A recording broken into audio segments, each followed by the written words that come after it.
Did Michael Jordan rip up his Democrat Party card, saying, "I just can't do it anymore"? No, that's not true. The story was published by a liberal satire website that often fools Trump supporters and Republicans into sharing made-up stories that are clearly marked as satire when you actually click through to them. Stories from the site are frequently copied by foreign-run fake news websites. It is quite ironic that the people liking and sharing these stories are helping foreign website operators or a liberal from Maine make money through advertising. The story originated from an article, where it was published on February 26, 2019 under the title, "Michael Jordan rips up his Democrat Party card, I just can't do it anymore." It opened, quote, "Michael Jordan has been moving to the right for years. During his years as a basketball player from North Carolina playing in Chicago, it was easier for Jordan to embrace his liberal upbringing. All that changed, however, when Jordan decided he'd become a team owner, buying the Chicago Bulls for nearly $700 million, and an entrepreneur in the shoe business, selling the patented anti-gravity liquid that makes Air Jordans so special to none other than Nike. Unfortunately for them, after they decided to sign Colin Kaepernick to a deal, Mr. Jordan couldn't stand it any longer and took his patent to New Balance." End quote. The story was published in the category Satire and/or Conservative Fan Fiction. Jordan is not the owner of the Chicago Bulls, that would be billionaire Jerry Reinsdorf. Quote, Jerry Reinsdorf, #1425 billionaires. End quote. And of course there is no patented anti-gravity liquid, and the rest of the story is made up too. It is not clear if Jordan actually has a Democrat Party card, but for Jordan's actual political views, see here. Quote, "Is Michael Jordan a Republican or Democrat? Is Michael Jordan a Republican or Democrat?"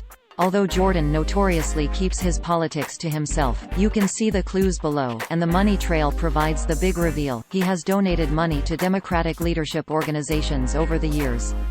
End quote. But the Bustatroll.org story is definitely fake.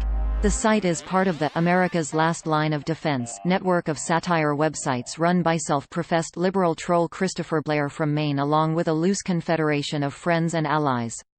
Blair has been in a feud with fact-checking website Snopes for some time now, and has also criticized other fact-checkers in the past who labeled his work fake news instead of satire.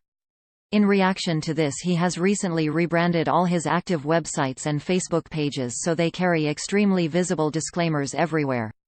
Every site in the network has an About page that reads, in part, quote, "About satire before you complain and decide satire is synonymous with comedy, sat-ire sati, renowned use of humor, irony, exaggeration, or ridicule to expose and criticize people's stupidity or vices, particularly in the context of contemporary politics and other topical issues. Everything on this website is fiction. It is not a lie, and it is not fake news because it is not real. If you believe that it is real, you should have your head examined. Any similarities between this site's pure fantasy and actual people, places, and events are purely coincidental, and all images should be considered altered and satirical. See above if you're still having an issue with that satire thing." End quote. Articles from Blair's sites frequently get copied by real fake news sites who often omit the satire disclaimer and any other hints the stories are fake. Blair has tried to get these sites shut down in the past, but new ones keep cropping up. Blair and his operation were profiled by The Washington Post on November 17, 2018 by Eli Saslow. Quote, "Nothing on this page is real. How lies become truth in online America." November 17. The only light in the house came from the glow of 3 computer monitors, and Christopher Blair, 46, sat down at a keyboard and started to type.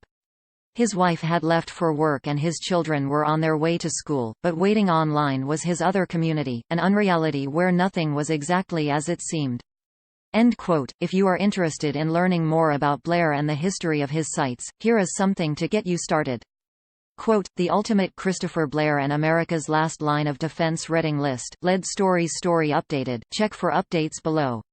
Yesterday, Eli Saslow at The Washington Post wrote a fantastic article about Christopher Blair, a man from Maine who has been trolling conservatives and Trump supporters online for years and occasionally even made a living out of it.